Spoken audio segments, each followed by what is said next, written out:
हे मुंबईतील अतिशय प्रख्यात आणि नामवंत असं हॉस्पिटल आहे।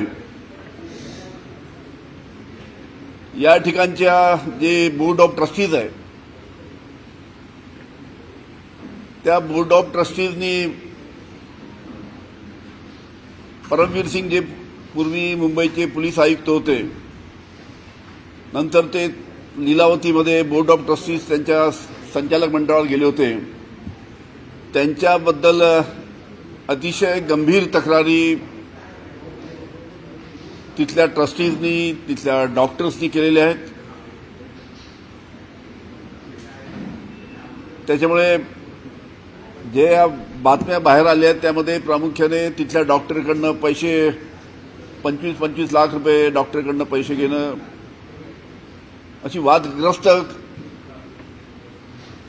त्या ठिकाणची कारकीर्द त्यांची राहिली आहे आणि म्हणून लीलावती हॉस्पिटलनी त्यांना संचालक पदावरनं बडतर्फ केल्या अशी बातम्या आल्या आहेत। आपल्याला माहित आहे की मी जेव्हा राज्याचा गृहमंत्री होतो त्यावेळेस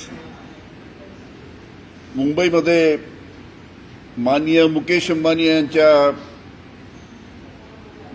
अँटिलिया घरासमोर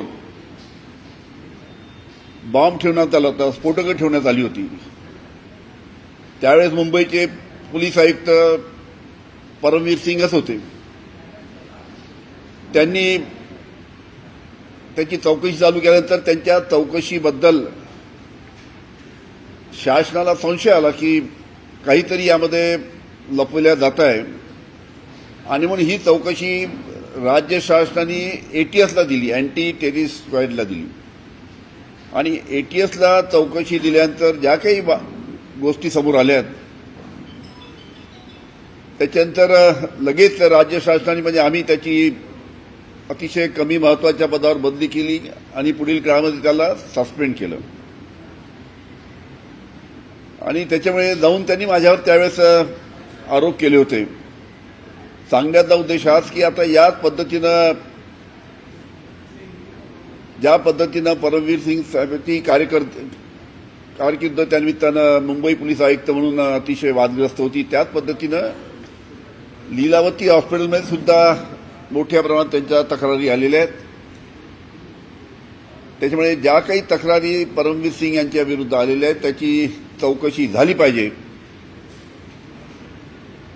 अशा पद्धतीची मी या ठिकाणी मागणी करतो। कसं आहे की त्यांनी माझ्यावर आरोप केल्यानंतर मी स्वतः मागणी केली की माझ्यावर जे आरोप झाले त्याची चौकशी झाली पाहिजे। त्याच्यासाठी हायकोर्ट जज चांदीवाल यांना त्या ठिकाणी त्यांची नेमणूक राज्य शासनाने केली। न्यायमूर्ती चांदीवाल यांनी 11 महिने त्याची चौकशी केली आणि त्या चौकशीच्या दरम्यान आमच्या वकिलांनी जेव्हा न्यायमूर्ती चांदीवालला विनंती केली की त्यांना तुम्ही परमवीर सिंग यांना कोर्टामध्ये हजर करा, आम्हाला त्यांचा जबाब घ्यायचा आहे। चांदीवाल साहेबांनी न्यायमूर्ती चांदीवाल साहेबांनी समन्स काढला, पहिला समन्स काढला ते आली नाही, दुसरा समन्स काढला ते आली नाही, तिसरा समन्स काढला परमवीर सिंग कोर्टामध्ये हजर झाले नाही, 6 समन्स काढून सुद्धा परमवीर सिंग त्यावेळेस कोर्टामध्ये हजर झाले नाही आणि त्यानंतर कोर्टाने त्यांचा पकड वारंट काढला आणि पकड वारंट काढल्यानंतर ते फरार झाले, परदेशात गेले अशी त्यावेळेस अनेक बातम्या आल्या होत्या। त्याच्यामुळे ज्यांनी माझ्यावर आरोप केले त्यांनी ते कोर्टात येऊन माझ्या विरुद्ध त्यांनी सांगायला पाहिजे होतं काय त्यांच्याजवळ पुरावे आहेत तर।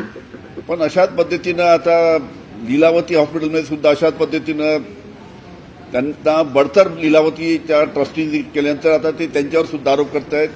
त्याच्यामुळे याची सखोल चौकशी झाली पाहिजे ही माझी मागणी आहे।